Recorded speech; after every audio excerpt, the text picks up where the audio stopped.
Fala Nação! Seja muito bem-vindo ao nosso canal. Aqui é o seu espaço para ficar por dentro de tudo sobre o Mengão. Então, já sentando o dedo no like, se inscreve no canal e ativa o sininho para não perder nenhum lance do mais querido. Quero saber se você concorda com isso e explicar a sua visão do jogo. Mais uma vez, parabéns pela vitória. Obrigado. Foi um grande jogo, Foi um jogo com uma vitória com nota artística, como diria o treinador que eu tive. Os jogadores estão com um nível de confiança altíssimo, estão muito bem. O time está muito bem. E temos que manter nesse nível, de humildade e concentração, que a temporada nem começou ainda, né? Então, fiquei feliz porque foi um grande primeiro tempo, o time dominou absolutamente em todas as fases do jogo, em todos os momentos do jogo, com e sem bola. Pressão alta, quando teve que baixar o bloco, baixou, todo mundo desceu. E no segundo tempo, natural que o treinador adversário fizesse algumas modificações táticas que causou certo incômodo, eu acredito, nos jogadores, e acabaram perdendo algumas bolas que não estavam perdendo no primeiro tempo. E acabamos, digamos, ficando um pouco correndo atrás da bola. E quando a gente recuperava, já verticalizávamos. Isso aí fez com que perdêssemos o controle do jogo no primeiro tempo, mas depois das trocas, principalmente da entrada do Alan e do Léo, o time voltou a ter o controle, o domínio e a calma para construir as jogadas, e a partir daí foi um domínio absoluto até o final. Felipe, boa noite. Parabéns pela vitória aqui em cima.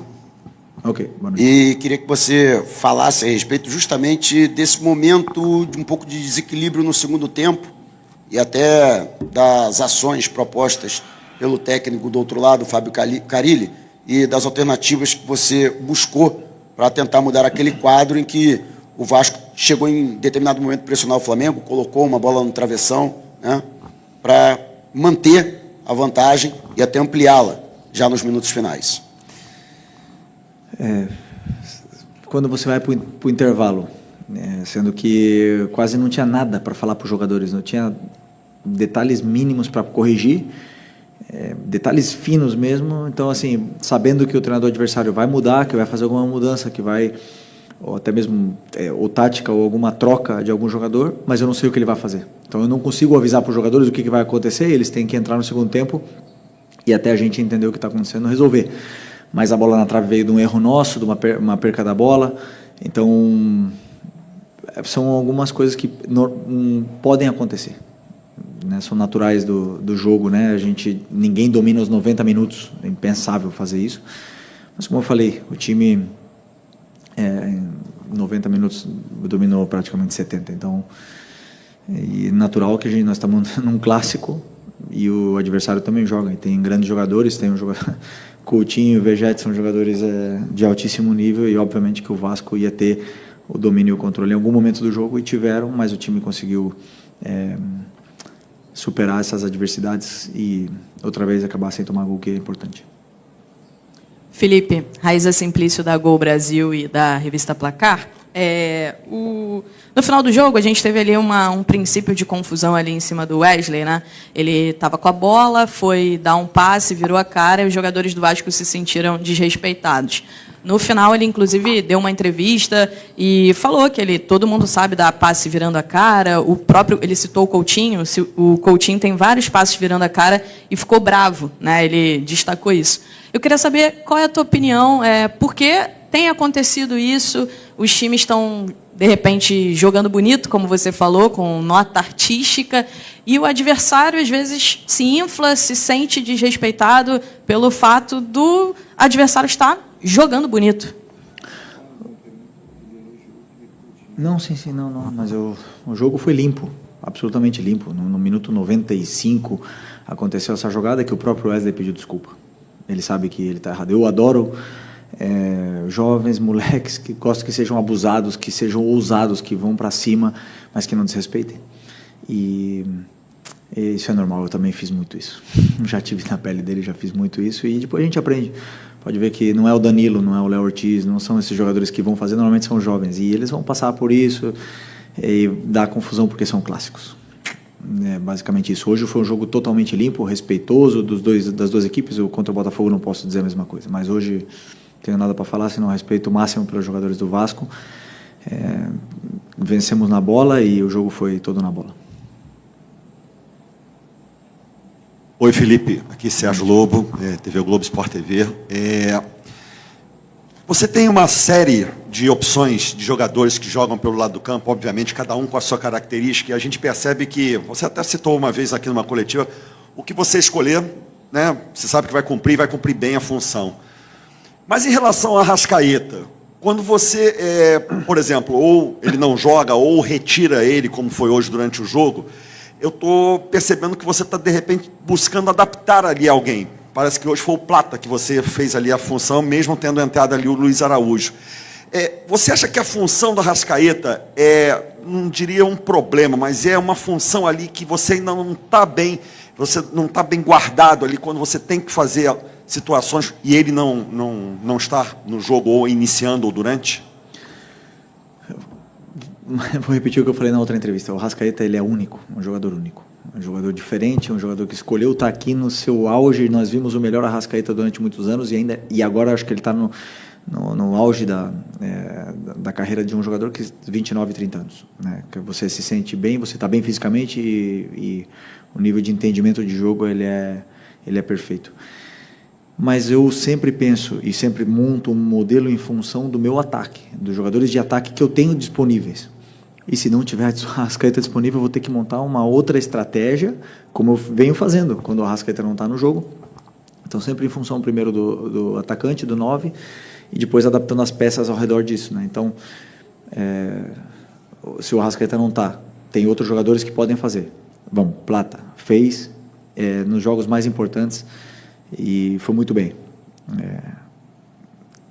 Gerson faz. Luiz Araújo faz.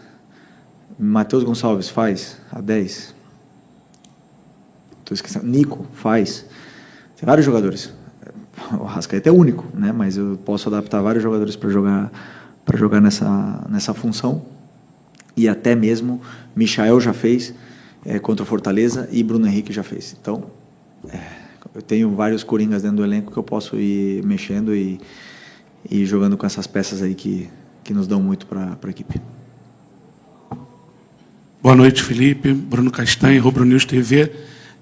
Primeiro eu queria falar com você sobre essa questão do elenco. Você falou de um jogo que, por um momento, ali perdeu o controle e você faz as substituições, 3 primeiras, depois ainda o Cebolinha que faz um golaço, a importância desse elenco.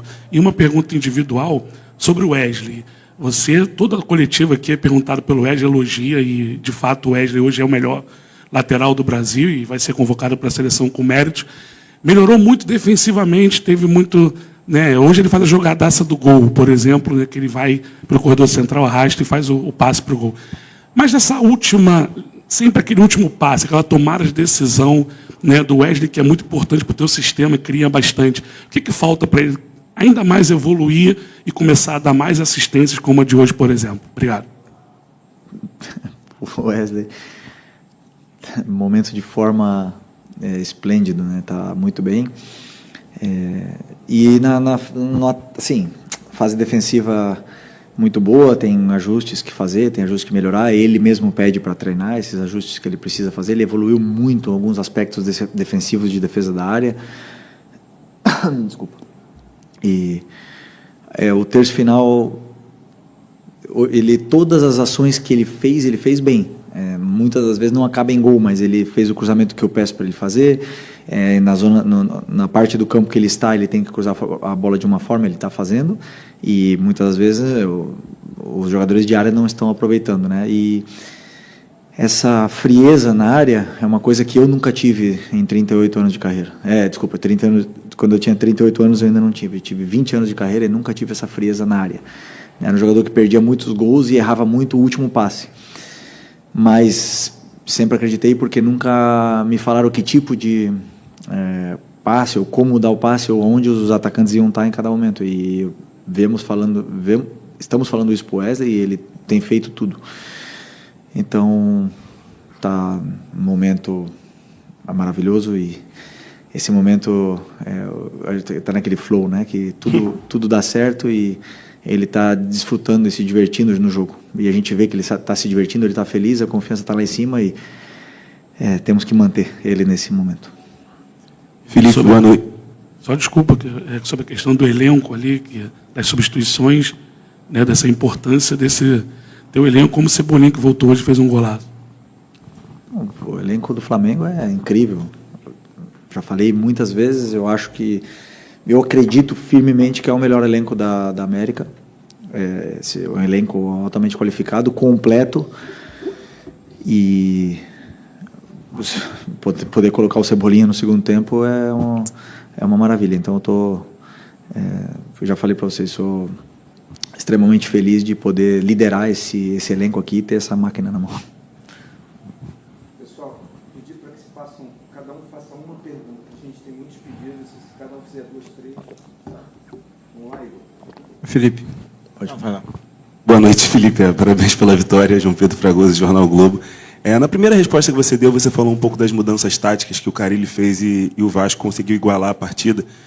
E teve uma mudança que o Vasco estava no 4-3-3, depois começou num 4-2-3-1, depois um 3-6-1 ali. Eu queria te perguntar como você recebeu essas mudanças táticas e o que você pensou para respondê-las. Logo depois você fez um pacotão de substituições, colocou o Léo, colocou o Alan e colocou o... Não lembro quem foi o terceiro jogador. Mas, enfim, acho que foi o Luiz Araújo. Mas, enfim, como você recebeu essas mudanças táticas do Carille e como você pensou em respondê-las para o Flamengo conseguir depois ficar superior de novo na partida e chegar ao segundo gol? Obrigado. Bom, quando começa o segundo tempo, eu vejo como eles estão saindo da pressão e vejo o porquê que eles estão saindo da pressão. E, claro, tem jogadores que... o exemplo do Varela, que já tinha falado para mim que a gente já tinha combinado de não jogar mais de 60 minutos, o Arrascaeta... A gente tinha combinado, e esses jogadores, eu estou querendo dar, principalmente para o Arrascaeta, essa sequência de jogos para ele poder, porque o Arrasca é um tipo de jogador que ele ganha forma tendo mais minutos, e agora ele já está mais preparado para poder ter essa sequência, então a gente combinou para tirar, né? Mas esses jogadores não estavam chegando no momento certo, na minha visão ali do banco, para pressionar junto com os outros companheiros que estavam indo. Então, estavam acabando saindo da pressão algumas vezes, nos empurraram para trás, e quando a gente recuperava a bola, a gente não estava conseguindo mantê-la, porque estava tentando acelerar o jogo muito rápido, né? Então, começou a virar um pouco o jogo de ida e volta, isso cansou os jogadores que estavam mais cansados e assim, foi rápido a leitura, mas obviamente que já estava tudo pensado, porque esses jogadores que iam entrar... nos dão muito controle, muito volume de jogo, e já com isso já controlamos de novo e já começamos a ter a bola, as chances de gol e o domínio do jogo, né, novamente. Então foi natural. Felipe, boa noite. Igor Siqueira do UOL.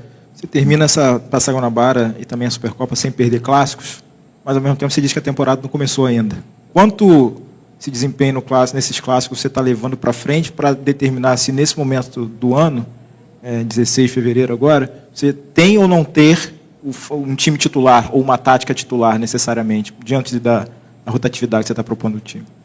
Me explica um pouquinho melhor essa pergunta, desculpa. O peso dos clássicos, ele influencia para você ter ou não ter nesse momento um time titular? Como é que você está vendo a construção do time titular diante do resultado que você teve nos clássicos?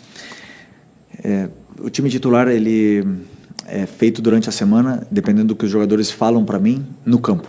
Então eu vejo o que está acontecendo no campo, eu vejo como estão fluindo as coisas, como eles estão se relacionando, a química entre eles, e aí o time titular é decidido aí. Eu não posso nunca decidir um time titular para um jogo daqui a 2 semanas. Eles têm que ganhar a vaga deles todos os dias, todos os treinos, e me deixar com dor de cabeça como os zagueiros estão fazendo agora. Então, esse é o primeiro. Só me lembra a tua pergunta de novo, que eu esqueci. Dos clássicos. Desculpa. Me desculpa. Os clássicos, eles têm, além de ser uma forma de preparar fisicamente os jogadores que estão agora começando, ele tem um peso emocional muito grande, né? Então, os jogadores eles estão indo ao seu limite, mas não só o nosso, do Vasco foram ao limite, dos do Botafogo foram ao seu limite, os do Fluminense foram ao seu limite, porque tem esse componente emocional, né, que faz o jogador ir além do que pode. 3 clássicos seguidos é muito, né? Mas é importante para que eles possam ter essa vivência com o jogo, possam, como eu falo, chegar no Brasileiro da melhor forma. Eles já estão, para mim, já estão na melhor forma. Esses jogadores já estão aptos para disputar, né? E para mim o principal é conseguir dosar e dar as gotas para cada um aí, para que eles possam chegar no começo do Brasileiro da melhor forma física possível, para poder conseguir desempenhar toda a temporada. Okay. Boa noite, Felipe, aqui Gilmar Machado, Rádio Opinião Play.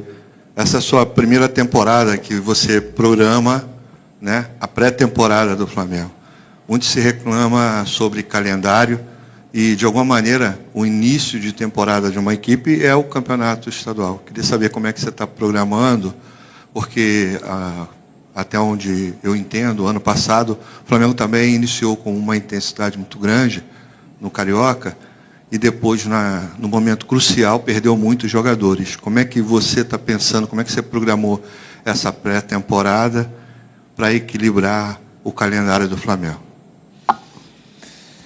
Como planejamos a pré-temporada com 2 semanas de adaptação, com a 3ª semana preparando uma final, ou seja, tivemos que interromper um pouco a pré-temporada, entre aspas, para jogar um jogo decisivo. E depois, conforme eu falei para vocês, estou dando minutos para todos os jogadores, tentando dar minutos para todos os jogadores e não sobrecarregando ninguém, né? Alguns jogadores repetiram, mas são jogadores que segundo o nosso entendimento, no entendimento do departamento médico e do preparador físico, são jogadores que podem e conseguem e precisam de uma sequência, como é o caso do Arrascaeta, que agora vai começar, é o caso do Gerson, que também condiciona muito jogando, e alguns outros jogadores. Acredito que conseguir, por exemplo, não dar sequência para o Cebolinha, para o Luiz, nesses jogos agora, que são jogadores que vinham de lesões importantes, e estou esquecendo de alguém aqui. Bom, não sei, agora não lembro quem mais, mas como eu falei, para que agora vamos chegar, vai chegar o jogo do Maricá, depois temos a semifinal, né, se não me engano, é isso, a semifinal e a final, e continuar usando todos esses jogadores para poder chegar bem no começo do Brasileiro, e sem ter um time titular, como teu companheiro me perguntou, porque não é que eu tenho um time titular, eu penso sempre em função também do adversário e nas peças que eu vou escolher, e a pré-temporada é isso. Agora, é uma temporada muito longa, com muitos jogos, e obviamente que vão acontecer lesões, como aconteceu o caso do Ayrton Lucas, um trauma, o Juninho, um trauma, o Alexandre, um trauma, a lesão muscular como a do Michael. É natural que aconteça no futebol. O importante é sempre saber respeitar os processos e saber que isso, nós estamos sujeitos a isso, mas com o elenco que eu tenho, estou bem servido para suprir qualquer baixa e poder chegar, manter esse nível na temporada. O que vai dar, por exemplo, para os jogadores ter essa forma, na minha opinião, também depende muito do plano de jogo, do modelo de jogo, porque se os jogadores sofrem e correm errado, claro que eles vão correr mais do que precisam. Okay. Boa noite, Felipe. Fábio Barcelos, Família da Nação. A pergunta é a seguinte: você tem optado por 2 volantes de contenção, que são mais de contenção nesse início de ano, né, que às vezes o Pulgar junto com o Alan, às vezes o Pulgar junto com o Everton Araújo. Isso é definitivo ou é algo que você encontrou o time dessa maneira ou é algo que você ainda pretende mexer? Por exemplo, você tem o Gerson, que pode jogar nessa função, você colocando o Luiz Araújo na função do Gerson. E também o Nico, né, o Nico Dela Cruz. Como é que você enxerga o Nico nesse processo todo? Ele hoje é um segundo volante para você ou um meio armador? Começa de novo, eu tô um pouco... Começa de novo a tua pergunta, por favor. Estou com a cabeça um pouco... Desculpa. O que eu quis dizer é que você, nesse início de temporada, você jogou com 2... Lembrei. Desculpa. Obrigado. Eu acredito que um time, para brigar por títulos, ele tem que saber dominar 2 sistemas, né? E o meu time jogou com um sistema no passado, o 4-2-3-1, que se converte em 4-4-2, e também jogou no 3-4-3, que também, por momentos, vira 3-5-2.